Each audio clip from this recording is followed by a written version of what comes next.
Good Now, afternoon, everybody. Good. So many people here. We just gotta take some time to get settled in. so overwhelming. Hook you up. Summer pump up. Good afternoon. Welcome to June 24th, Monday meeting. We're just getting settled in here. Got about 20 people online. There are 15 or so here in person. I noticed that you couldn't hear us very well on this computer, so make sure you talk loud. Make sure we talk loud, or make sure you talk loud. I talk loud. Too. Okay, So got it, yeah. always have to talk loud. Every time I listen to it, I think it sounds great. So. So maybe it's just me. I don't know. We were watching it while we were away. We watched Rand sing. The sounded great too. Even when they were standing back Yeah. there? Okay. They were Maybe your talking loud, speakers are too. broken. Depends on the computer. What is the What- newest computer we got in the office? What are you watching it on? Car. That's good. So should we get right into Chris Leader summary?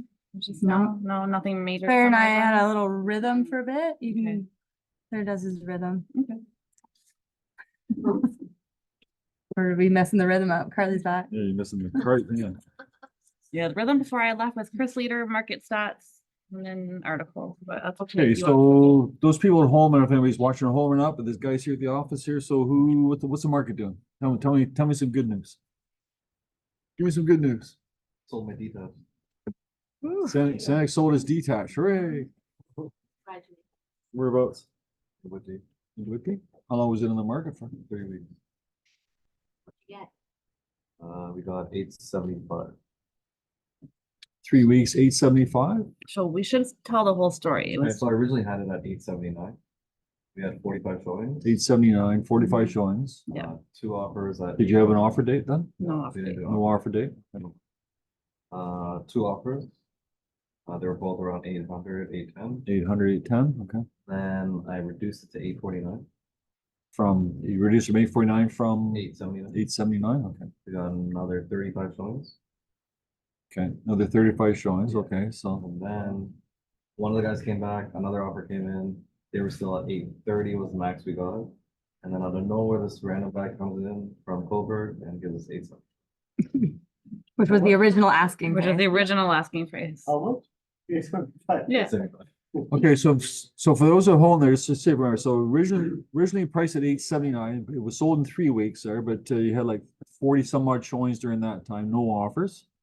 Then you reduce it down to 839, 849, and then you got another 35 showings, and then you got 2 offers, you said, and then all of a sudden you got a third offer, the 875. The third offer wasn't competing. No. Well, he knew. So I accidentally actually sent him where it showed the snippet of the number of showings that happened. So I think that's what engaged him to go a little bit. Okay, so that's a different tactic. I haven't heard that one before. Okay, so Sanic there on the people that are trying to show how much activity, he took a snapshot of the showings on the property, showing 35 plus 40, so 70 showings. So he showed the buying agent, hey, look, I got 70 showings on this property, and the guy ended up paying 870. That's a good tactic. I haven't heard that one before. Good for you. Good for you. You gotta do something. Everyone else was at like 830 though. No one would even come. I was even talking to- countered I was back. talking to an agent this morning there, the same price range, farther east though. 870 and then 875, I think it was, and not holding. They had an offer date, but the target was 875. And they got an offer 875 and the seller didn't want it. Too quick. So it's back on the market. So here we go, right? So Sometimes that first offer, they think. they well, got more. no, it goes back to what we're talking about too, like 870. I don't know what the seller won in that case, but in this one here was 875. 875 was the target value, listed for 875 and holding off offers, like have an offer date. So is that a good strategy, man? Is that be Durham? Where? No, it's out east someplace. So would you price it at market value and put an offer date, or would you price it below market, put an offer date? Below. Or you know, again, like would you price it at, if 875 is your price, would you price it at 875 and put an offer date? Right. You know, I don't know what the right answer is. I mean, I guess the idea is you price it 875, you price it 675 and put an offer date, right? I feel like it's taking longer for buyers to get to properties. I think, like even this guy, he showed it like, literally the beat like on the third week. So the no offer date didn't bring in the offers because they didn't have a date, but then they didn't bring up FOMO enough quickly. And it took 3 weeks to get the Yeah. FOMO.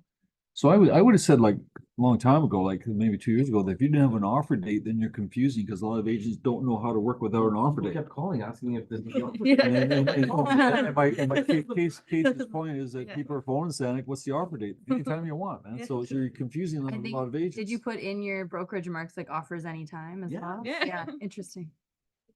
People like the offer nights, but they also They- don't yeah, like the offer exactly. nights. It's like the agents like it because it gives their clients a deadline and they can say, this is offer night, make a decision, but some buyers, I don't know, just aren't ready. So the whole thing is you didn't have a strategy. That's the strategy, right? So you gotta think about it. So it's interesting. Open houses, anybody in the weekend? I'm looking at Samir, did you do open house or? One client for the Wow. open house and the weekend First before, weekend of summer. weekend before was June, that's it. two the weekend before and weekend before that. What price Four point? people, okay, so the property or location, right? So it's not attracting people? Sunday was in, sorry, Sunday was in Whitby, but that was last minute as well. So you didn't have it on realtor.ca or? No, we did, but seller decided not Mm. to. They Did it, will be advertised. Upcoming. right. They weren't able to do the advertising. So you didn't have enough time to advertise. You think that makes a difference? You think advertising makes a difference? A little bit. But also the property. Yeah. How the property looks like. A lot of people will have a good price and a property that doesn't work. Yeah. That's what I. Yeah. The buyers are looking. Okay, so that's interesting. How many showings on it? Um, Zero showing? What's the price? It's 8. Oh, so even under a mil. Hmm. For the town? No, it's a detached. For 899. Sorry, it's a back. Where? With you. Weird market Whitby. It's got a pool as well. So it's a 5 years old. detached back split for 899 and you haven't got any showings. So what part of Whitby is it? Wow. Then create. So you might have to wait 3 weeks. You have to reduce it and then. Is it near Sanix property that's sold? It is, yeah. Hmm. What's your list price? Sorry. 899. Are you Okay, north so- of- are you So maybe north of reduce to it? South of 879. it? North or south? North. That's better. The area is good. All right, so who's got buyers out there for less than $1 million for $875,000-$890,000 for The a pool. detached with a pool in Whitby? I mean, everybody's saying the price is too high. That sounds like, Sounds reasonable. The house next door was sold by Sue Driver. Hmm. He sold it for, I think, 2 weeks ago. Million 50. Wow. That was a better house, South of it. yeah, interesting. but still. that didn't Okay, have- so who's running buyers right now? Buyers, anybody? Who's running buyers there? Julian and Sandeep. So I don't, so are they finding what they want? Like, what are they telling you? What are the buyers telling you? No, what I tried, a couple of clients in Victoria, everything was sold more than a million. They want under. Say that again, sorry. No, so two clients, I was able to close last week. Other client, same thing, listing is 899, selling over a million. Our max was 999. Well, there's one. So one of your buyers was a low price, 899, it was $1 million property. Sorry, So it was $1 million property, they're advertising 899, right? So, Yeah. so your buyer tried to buy it or didn't want it? no, we put the offer. Oh, and you Right, lost. Okay, selling. what was your offer? I'm just curious. 999, 999, okay, and which for over $1 million, you think? yeah, everything was sold, million 40, million 50. $1.50 million, okay, so, all right. Mhm. And the one you got, the offer that you did get, where, Yeah, what I got was without offer. I shared with you. Huge amount. So we're at like a weird crossroad now where we're trying to decide, do our clients sell first or buy first? Here's the problem with the selling as a sales rep, what I'm finding, and it's happened to us a couple of times, is when they're selling first, you get it all staged, you get it nice. And because they haven't bought and they're not getting the action they want to take their house off the market. And you just spent all this money on marketing the property and stuff too. Now there's really no motivation because they haven't purchased. So there's almost, as a salesperson, to encourage them to buy first, now they have to sell, but then it puts them in a financial weird spot too, where they don't know what they're gonna get. So like there's lots of agents spending all this money on marketing and having sellers pull off the market, and now we're left with zero. So there's a weird, So you really want to double weird check, thought right so now. you really want to double check the motivation of your seller, right? Yeah. If he says, I want to sell first and want you to do staging, that's another conversation too.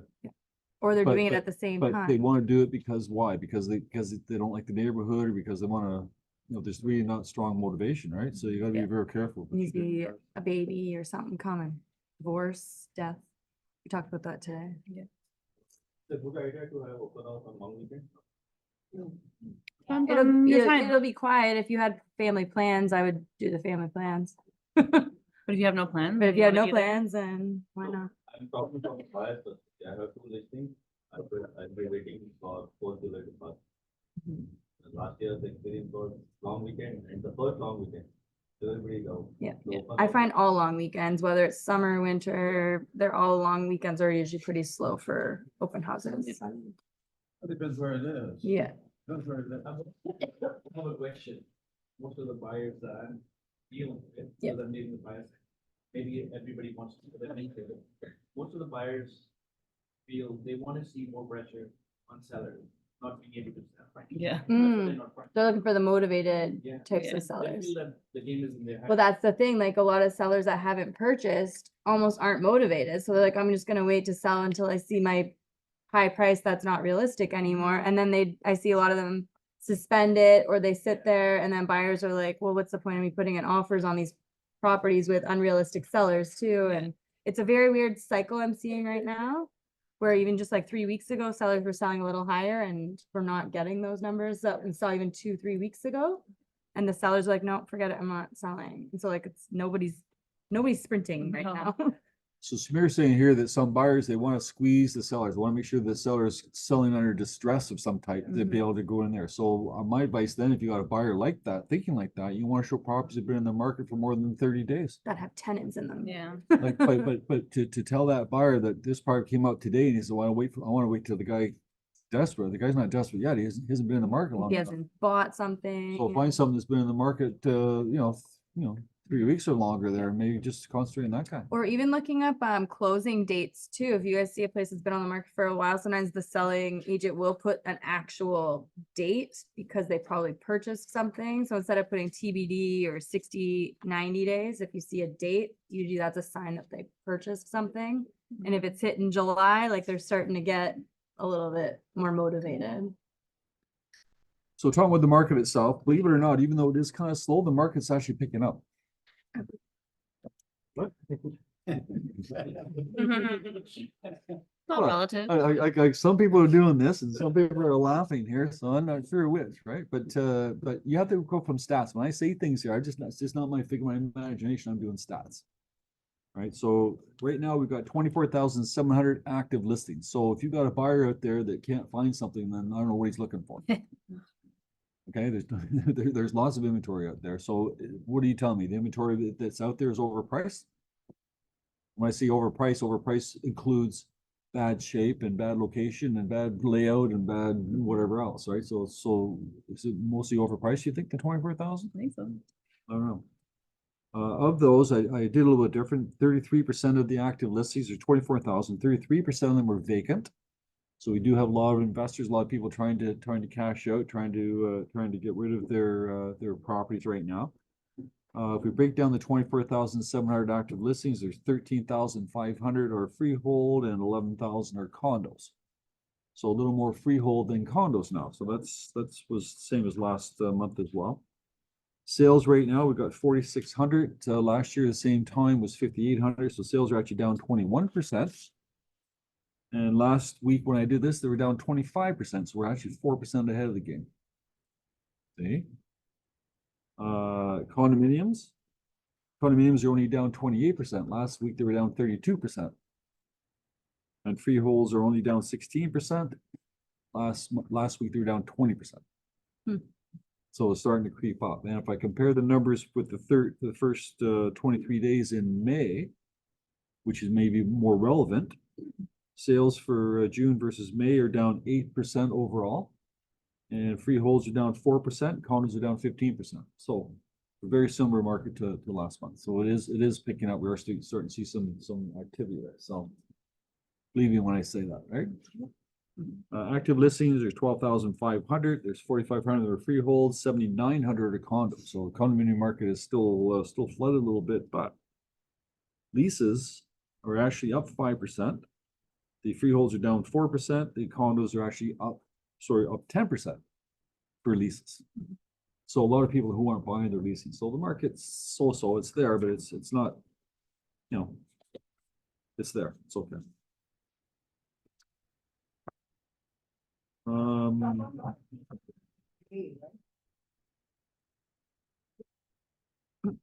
don't have money.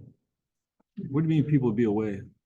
Holidays, There's no Where? holiday. Who's going on holidays? not us. Holidays, all 2-3 months. All Huh. summer. Yeah, no one's affording Nobody holidays. can afford holidays. What are you talking about holidays? Who's going on holidays? We're staying here, local. Staycation. It Staycation. seems like a foreign. I guess if you have children, like holidays sort of make sense. With kids off. We don't have children. It's just another day. Right across Canada, the same things are happening. Home sales in May are down from a year ago. This is Korea talking about this. May was another sleepy month. They're talking about it. The number of home sales was down. Sales were down 5.9%. Vancouver and Toronto were heading that. So Vancouver units were down 19.8%. Toronto was down 22.2%. But outside that area, Edmonton, for instance, Edmonton's sales were up 19.7%, and Winnipeg's up 14%. So different things going on in the economy, right? So it's not a matter of I think prices in Toronto are just too high. I think that's part of the problems, right? A lot of people are going back to Calgary. Have you noticed that? Anybody have any clients do that yet? Just talking to a painter, and he said he had one painter. The painter gave him 5 days notice. He quit and he's moved to Calgary to get twice as much money. So I guess if you had that type of job, you can do it.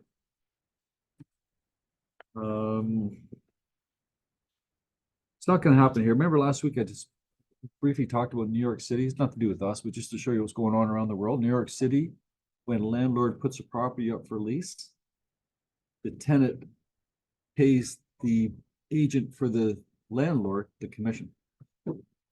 And the commission could be upwards of, I'm seeing here, $8,000 commission in some cases, $6,000 to switch apartments, $8,000. So New York City is the tenant that pays the agent, even though the landlord hired you to list their place, it's the agent that pays your commission.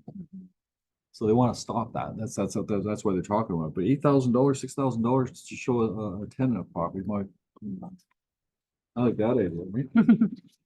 That's Well, I would put it at charging people to show the property. You probably get screwed over less if the tenant was City. paying. Yeah. The tenant, the customer pays the real estate agent. It could do.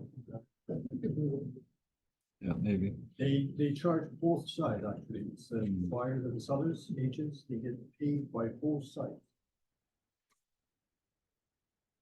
And what else? You want to talk about the other stuff then? Rate cut has had almost no effect on Toronto's housing market. Agents say that here's what it was take to get it moving again. You guys agree that rate reduction didn't do anything? It didn't feel So, loud. but the good thing is, they're still talking about doing it again. They're talking about two more rate increases, another 0.5 point. One's in July, and one's going to be October the 4th. Increase or I don't know. Hey, they're talking about decreasing another quarter and another quarter. So that's good. That's good news for everybody. So you want to make sure that's happening. And they're saying here the rates are still high. I don't think the rates are high. I think the prices are too high. Prices are too. That's my opinion. It's true.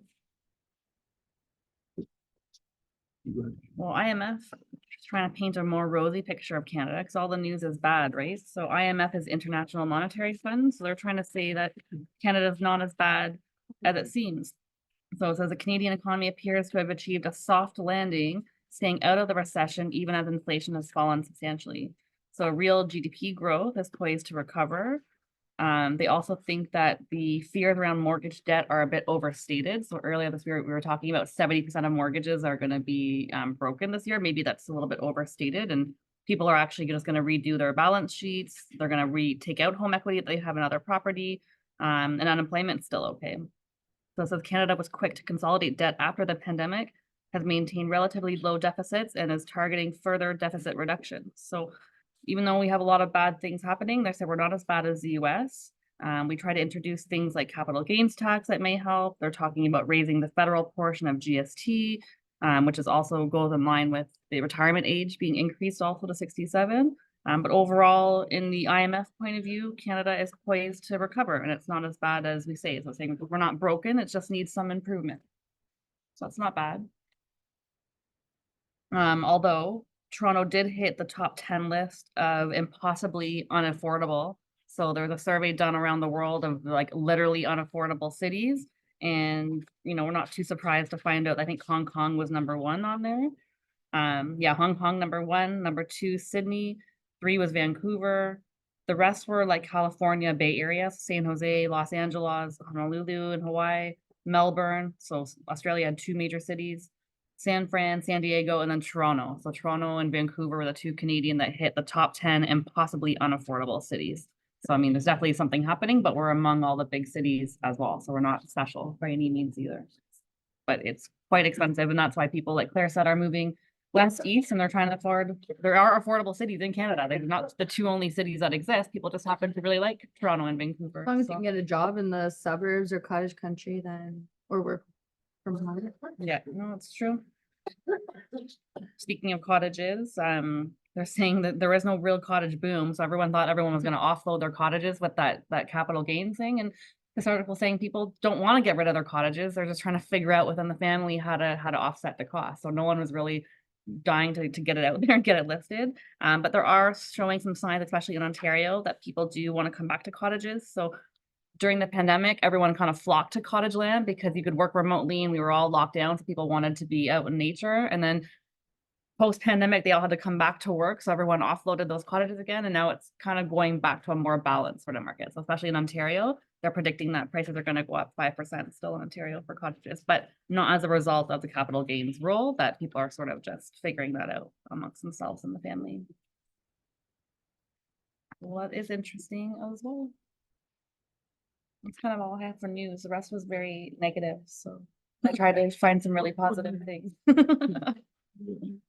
Just sales in general. People are still, sales are down, tons of listings.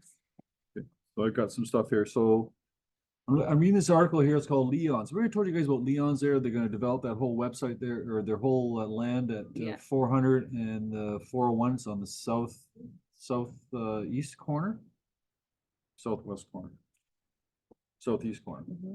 So I'm looking at this article here. It says Leon's Furniture Redevelopment Master Plan Community, and they talk about a vibrant mixed-use community and describing the property, showing where it is, the second phase, 4,000 new units, variety types of homes, so on and so forth.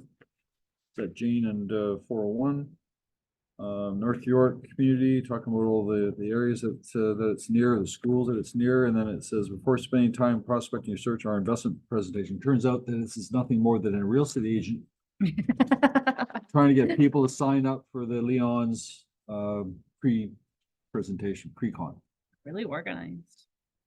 So if you're in that game, you want to do the pre-construction, then that's the idea. They're doing all right. All they're doing is pretending that they're the builder and creating this little thing here saying, like, you know, click here for the, you know, register for VIPs. You've got here, register for VIP platinum access.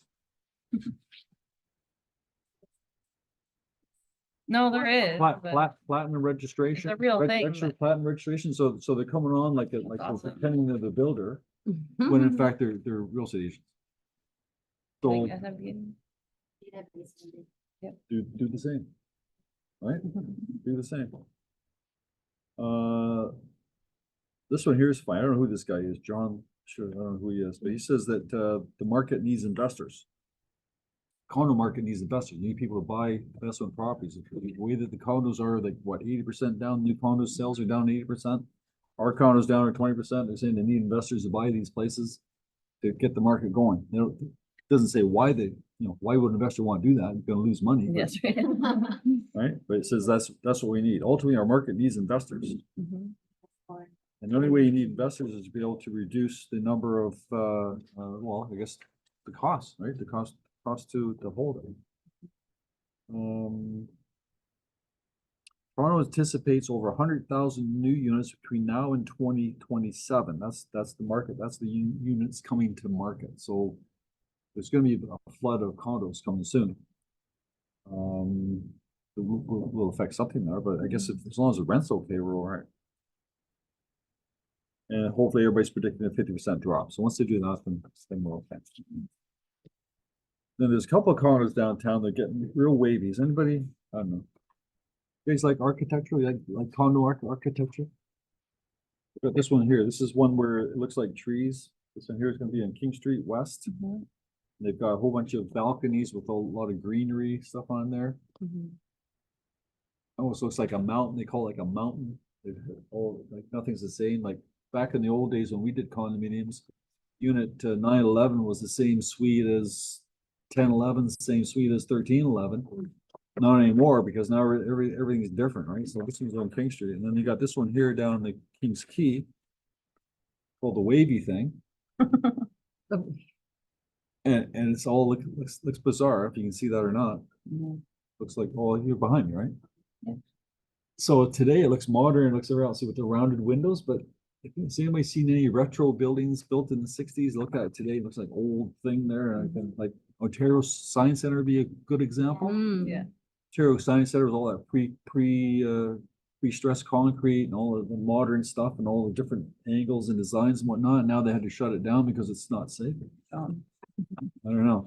It's condominium coming, it's not safe. It's safe, it's condominium, it's safe. But no, it looks ugly to me today. I think it's gonna look ugly like 10 years from now. Yeah. Especially we're trying to take care of greenery in Canada. You can't do it all year. Technical things, board, who's a member of the Berry board? Anybody remember the Berry board? If you remember the Berry board, you have access to ITSO, you have access to that. So they're saying here that your annual due is due $750. It's due on June 30th. Anybody that has that dual membership, needs to be updated. So. They do it quarterly and yearly. So some people are doing it yearly, $750. And then I want to put rounds. I'll just do Chris stuff. Okay, so we just did some coaching this morning with Chris Leader again. Some of you guys were here. We're a little bit quiet today, but they were talking about like how customer service or client experience is really dying lately. And it could be one of the reasons why some agents are struggling in this business. So he was just giving some tips on some of the top 10 things you can do to really make a better client experience for your clients. And in the end, the whole goal is to get more, build relationships with these people and get more referrals. So he's talking about all the different, little tiny things that hopefully you guys are all doing, but these are little things that maybe we're not thinking about that can help deliver that great experience for our clients is. Most agents, when they think about delivering good client experience, he was saying most people think it's the expensive stuff. We got to go buy them these extravagant gifts, or we got to spend all this expensive money on marketing and all that stuff. But really it's mostly in the things that don't cost a lot of money. That is what actually makes the client experience a lot better. So some of them would have been just how you communicate with your clients. So number one question you should ask at a buyer seller consultation is, how do you like to be communicated with? Do you like to be phone called? Do you like to be texted? Do you like to be emailed? And just say if maybe you prefer phone calls, doesn't necessarily mean that your client wants to be phone called. They might say, I have a really busy job. I actually prefer you to email me when there's any updates and stuff. So trying to ask your clients up front at that consultation what their preferred method is and following that method. Having a communication plan. So this is something we should be doing as soon as you guys sign up a client to work as a buyer, or even you're getting a listing presentation and then you're getting a listing agreement signed, having some sort of communication plan so that they are well aware of how you're going to communicate, so that they're not wondering, okay, well, when's my agent calling me? So telling them okay, you're going to hear from me weekly. Every Monday, I'm going to send you an update. So don't expect me to be messaging you every single day, but every Monday we will go over an update. That's in a more slower market. Obviously, if we were in a more quicker up-paced market, we would be communicating with them probably a little bit more often. But in markets like today, he was saying because the communication or because the market is so slow, most of our communication is going to be slower, more so building a relationship versus that fast-paced messages where markets or properties are coming up on the market. We need to go see it now. And like, we're more transactional when the markets are quick. But right now we might need to be putting a little bit more effort into building a relationship with those clients that have signed on and just updating them on feedback calls. So whenever there's a showing, giving them calls on what the buyer said about their property, or you did an open house, the day of the open house, follow up with them and let them know how that property, like how many people came and what the feedback was.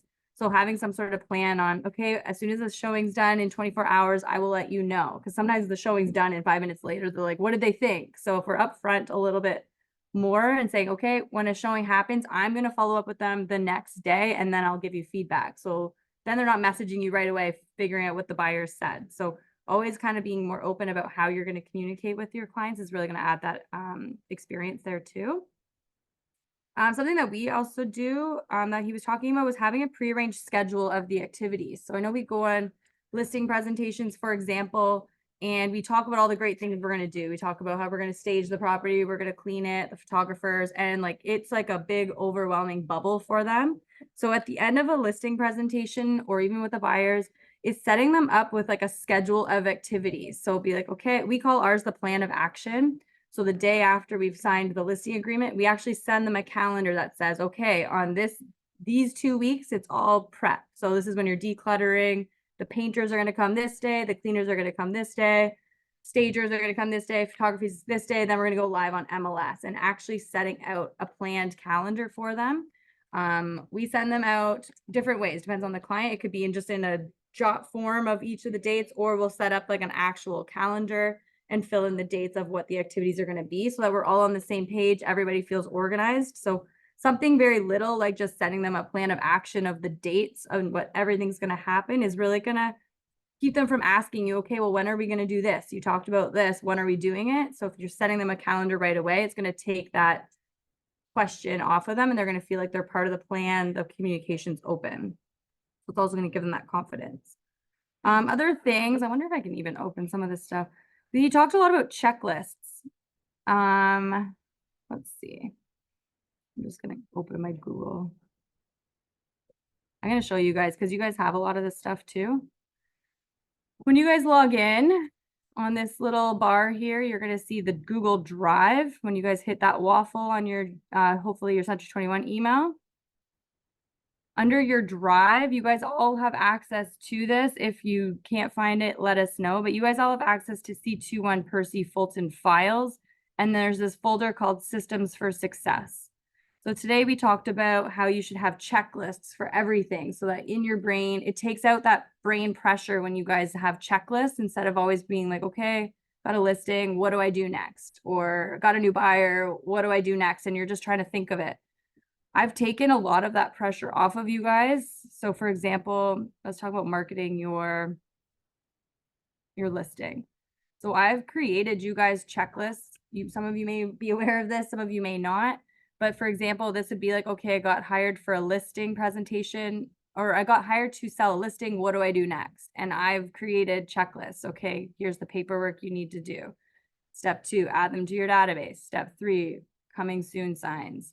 Book a staging consult, and I'll go through the checklist for you.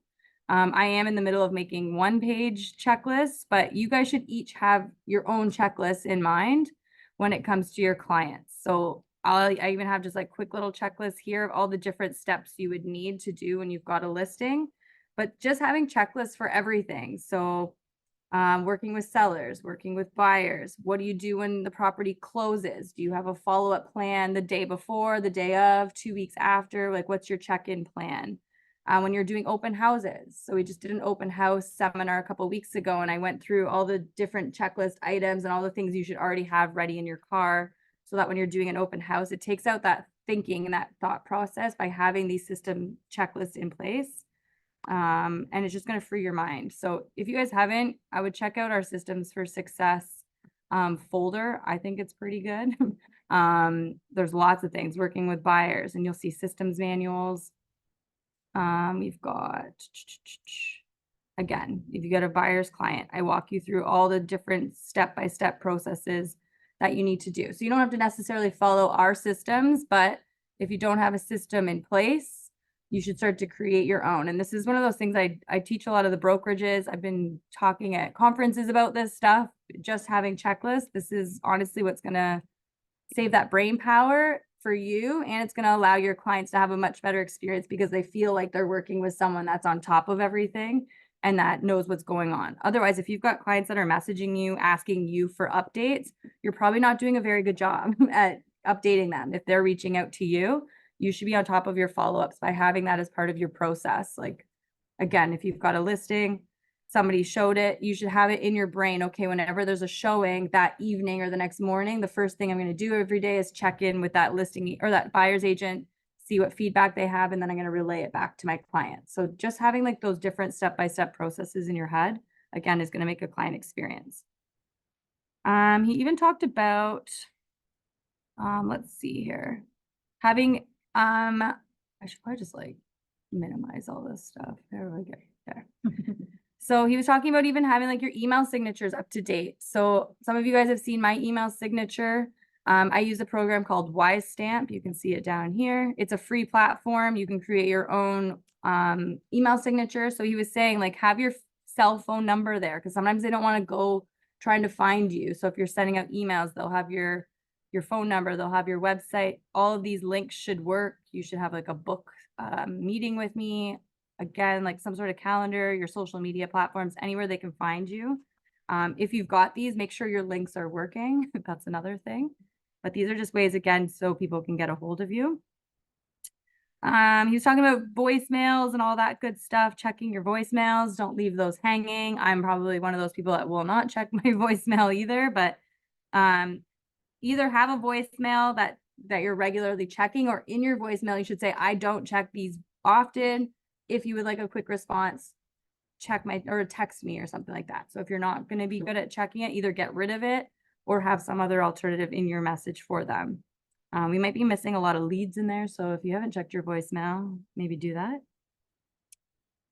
What else did you talk about? If you run into problems, most agents like to run away from it, and we will have clients call the management being like, hi, we had an issue and the agent has not returned my phone. And so a lot of agents will run away when a problem happens after closing, before closing, like a dishwasher breaks and they're like, immediately I'm leaving, not my problem anymore. And that's not how we do it. If you've got a client, when they close a property, check in with them after closing. I know we're all scared to check in because we're worried about like the furnace broke or something broke, but that's our opportunity to take that chance to say, okay, your furnace broke. I have an HVAC guy. Why don't I get you in contact with them? So don't avoid these issues. Like, we're not supposed to be fixing dishwashers and all that, but if you've got the connections and show that you're trying to help them out, that's going to help. Otherwise, if you just ghost them, they're going to remember that and they're not going to refer you again. So most of this stuff is all about the client experience and how they remember you so that they can refer you to somebody else.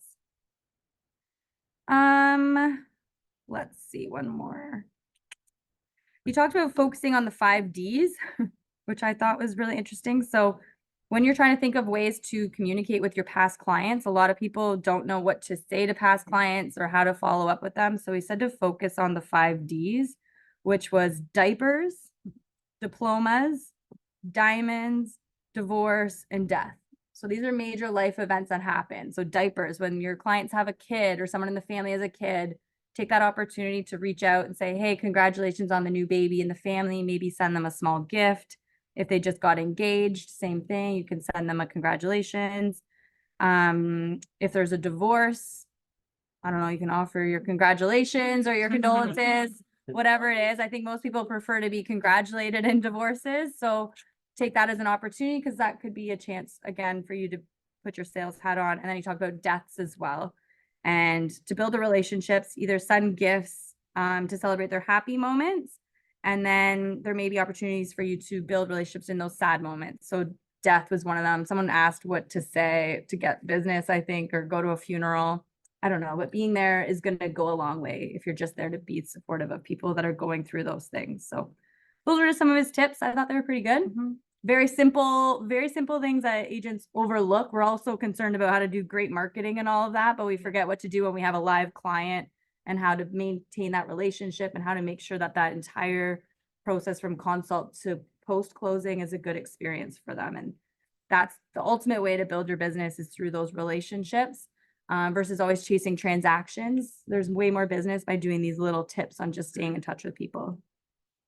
Okay, so that was coaching. This week we have on Wednesday, David Greenspan. Are you guys familiar with David? I think he's going to be doing a little presentation for us on Wednesday. It'd be really nice if you guys could come listen in on that and show some support for David. He's got an upcoming event coming up in September called Mindshare Mastermind. So I think he's going to talk a little bit about that. It's the week before Century 21 conference. So I know a lot of people were talking about going to that in Ottawa this year, which is the week after. I think it's the 23rd to 25th. Correct me if I'm wrong. If I would encourage you guys, you're going to start to hear a lot about the coaches are going to be coming to town this fall. So if you're not thinking about going to Century 21 conference, I'm still going to encourage you each to pick one event to go to this fall. So David might have something that may be a little bit more affordable than going to Ottawa. So his is going to be a 2-3 day event, but it's in Toronto. So it could be somewhere you can drive to. Otherwise, we've got Ottawa the week after. Richard Robbins is coming back again. So you're going to see all the coaches coming up. So I'm challenging everybody to pick at least one session to go to this year. That's all I got for training. You want to talk a little bit about Realm a little bit? 1:30. So, yeah, is everybody, who's doing Realm now? We okay? Is everybody? I haven't heard anything. Is everybody doing Realm? So we're gonna, We have one more month. we're gonna fire it up right now just to hit a couple buttons, just to overcome some stuff. While we're getting that set up here, I just want to talk about some stats again here. What is part of it? I don't know what you're talking about, so you can go for it. Okay, so we're talking about the market, and the market is I don't know if it's a crossroads or not, but we've been here before. Okay, so the market is interesting. Who's saying the market's tough right now? Yeah. Right? Not as many sales this time as you'd have normally, right? So I went through the stats there. Someone else was asking about it there. So I went back to the stats in 1953. Right? 1953, before anybody here was born. No. Except for one. Except for one. Anyway, so the best year that we had in all the history of the Toronto Real Estate Board since they kept stats, the history is 2021. We had 121,000 sales. That was the history in 2021. So in 2021, if you were in the business, and this is what David Greenspan, everybody's saying, if you're 2021, you came in the business, you didn't know how to generate business because people were phoning you. People were phoning you, or they're getting caught up in FOMO, everybody wanted to buy investment properties, people want to move up, they want to move up before the market got away from them, and they want to get a house quick. People want to buy pre-construction, all kinds of stuff, right? So things went wild, and then the government, and that was also during the pandemic. Then the government thought, okay, they'll try to fix it. They started jacking up the interest rate. So fine. Last year we had 65,000 sales. So it went from 2021 had 121,000 sales. And in 2023, last year we had 65, almost 66,000 sales. So almost half, right? If I go back to 1953, we had 3,000 sales. Right? We go back to 1988 is the year that I want to talk about right now. In 1988, we had 61,000 sales. What did we have last year? 65,000. 1988, we had 61,000. So we're going back. How many years that is? More than 30, right? In 1989, the average price would have been $292,000. So 1989 was sort of the peak. 1990, if anybody's around back then, 1990 is when a lot of people got out of business. We lost over 25% of the population of real estate agents. And I think we're probably going to see that again. Anyways, the price back then was $292,000 back in 1990. Actually, 1989, end of 1989 at the end, right? 292,000. And just so you know, and we're here, Pete's here, and Bill's here, John's here, I'm here, we're still here. Right? Went from 292 in 1990, just give you an idea, to 261 the next year. That was a drop of what, 31,000. Then it went down to 238 the following year. Then it went down to 217. These are average prices. And then it went down to 212. And it finally ended up at 205 in 1996. So from 1990 to 1996, 1980, I call it the 7 years of hell. Does anybody remember that word? The 7 years of hell, because the average price went from 292 to 205. Dropped. What is that? That's almost 30%, a third. So when we talk about today and talk about back then, we've been there. Okay, and why was it back then? Was it interest rates? No, back then it was jobs. Jobs.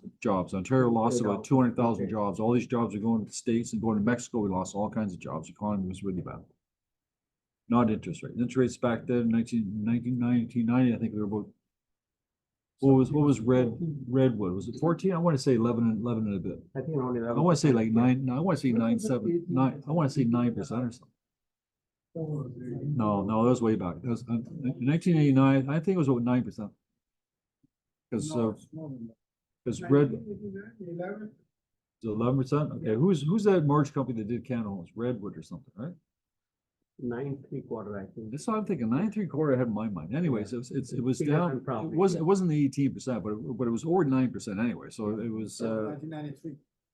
978, right? John? and then from there. And probably. So from there, we went from 205 and then went up to what, 1.2. So things went up from there. So we did have 9 years, or 7 years of heck. The other thing, like right now we're down. What did I say we're down? 10%, 20% or something from last year. And last year was one of the slowest years ever. We're still down from that, but the population in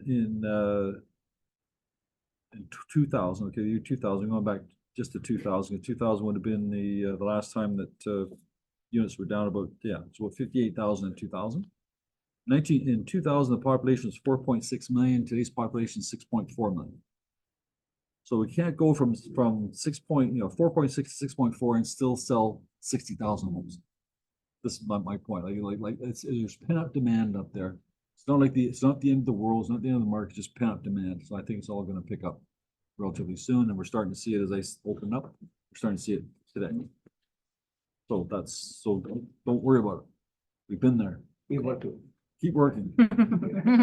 Agents are not adjusted, buyers are not adjusted, so the sellers are not adjusted by any small. Sellers have to adjust. The sellers right now are asking too much money for the places.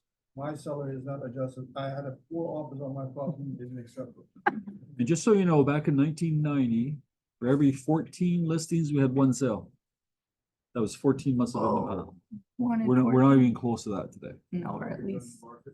We're not even close to that. So today what, 3 to 1, 4 to 1?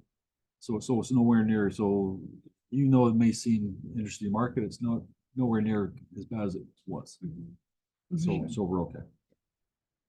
So Realm, let's just did you sign in? Okay, so Realm. Has anybody played around with it? Everybody's played around with it, right? Anybody not played around with it? Nobody's gonna stick up their hand. I tried the CMA this weekend. Didn't love it. No, CMA still not. Didn't love still that. not there. If you guys are doing the CMA, I would definitely use the Hub Seats 20. One Hub 21. Yeah, looks like- So So somebody if asked, anyone asked me to train on CMA, I'm training you on Hub 21 and not Realm. And I think- that's also for you guys to differentiate yourselves from the other brands out there as well. But I found it was way easier to use. Although they did have top CMA is actually where I started top versus CMA at the page. Realm CMA. Yeah, This it's different. kind of worth it. Top CMA, you got to pay for it. But it had some really good stuff, but I'm really mad that I started with that one because then I was like, wow, this is a really great system. They charge? I have no idea, it's a actually. monthly It's a fee. monthly fee though, and I was like, not that worth it. I think the better one is the Hub 21. I think Hub 21, I went right back to that and I found that one much easier to use, so I would continue to use that. All right, so let's say I want to find a place that's for sale on, what's the popular one down the street there? Village Green? Mhm. So I want to see what's for sale in Village Green. Okay. 1 bedroom. So I'm going to start off with the search button.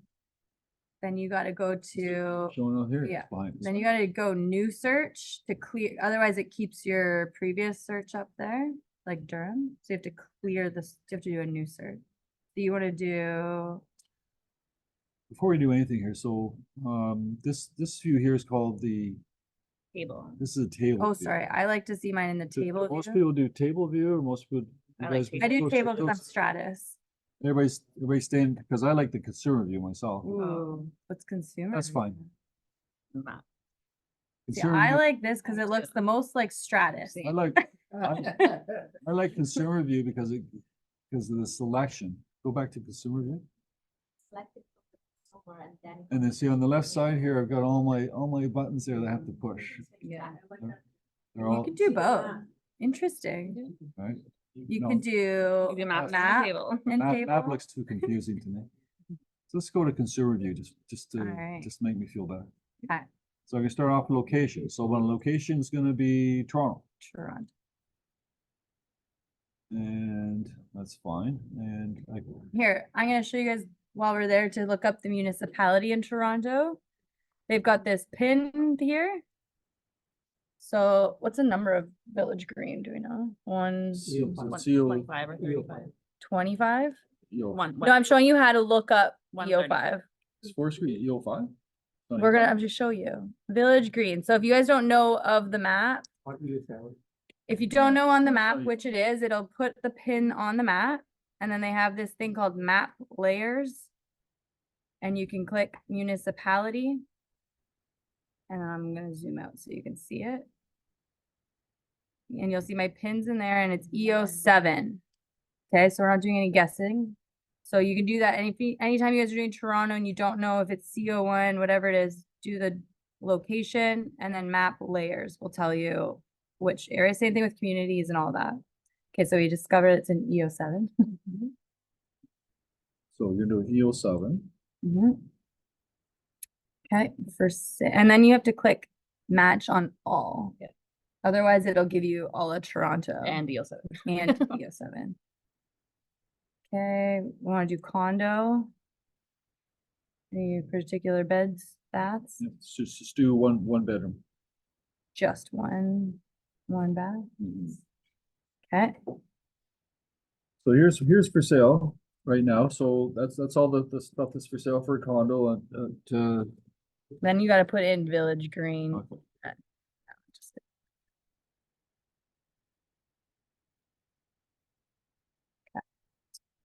And that's it.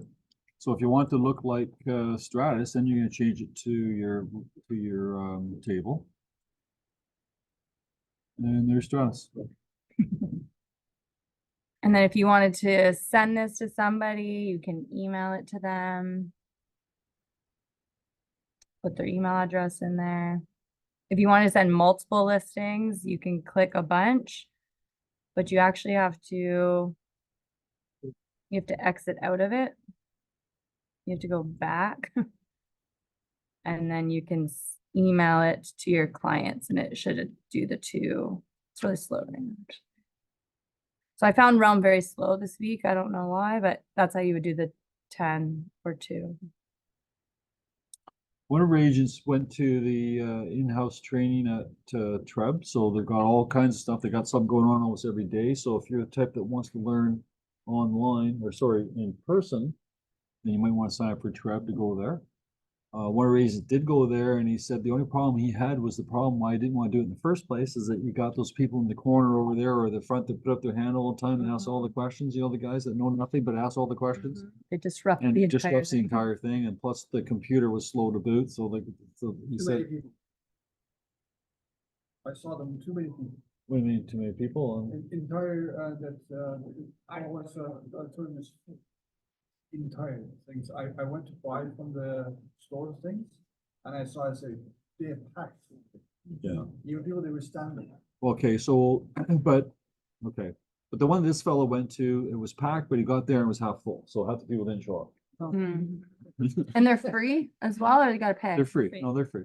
So there's So, that. so there's that one there, plus I still like the one that I sent you guys, transferring from Stratus to Realm, that's the one You you guys have wanna look at. gotten 3, I think 3 emails from us with that link, but we can send out another one, but yeah, we'll watch that one. Yeah, so.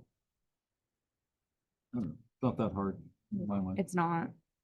It's not that hard, I think. And there's more information, as Kate was showing, it's got all those heat maps and the school Yeah, zones. that's all part and- of Stratus actually, but they didn't have it for a while, and it was one of the things I was asking for was the heat maps, but that was the thing I Before love. you get a heat map if you went to Geo Warehouse, but now you can get it straight from Yeah. Stratus. And that's why they changed it from Stratus to Realm, because they have all these other programs that can talk to each other. So those are the maps. I don't know. Is this how you guys find EO1, EO2 and all that? Or do you guys just going on a map? No, just, well, if you know the districts, just what you put. But sometimes you don't know the district. I just had 3 people tell me EO4, EO5, and it's EO7. It's such a tiny little dot, right? That's a different. But the best way for me, like for Toronto, I remember even someone from Realm sent me the map and I'm like, I'm not looking at a map and trying to find it. So they finally put it in here where you can look it up. Same with like communities. So if you were to do, I don't know, Front Row,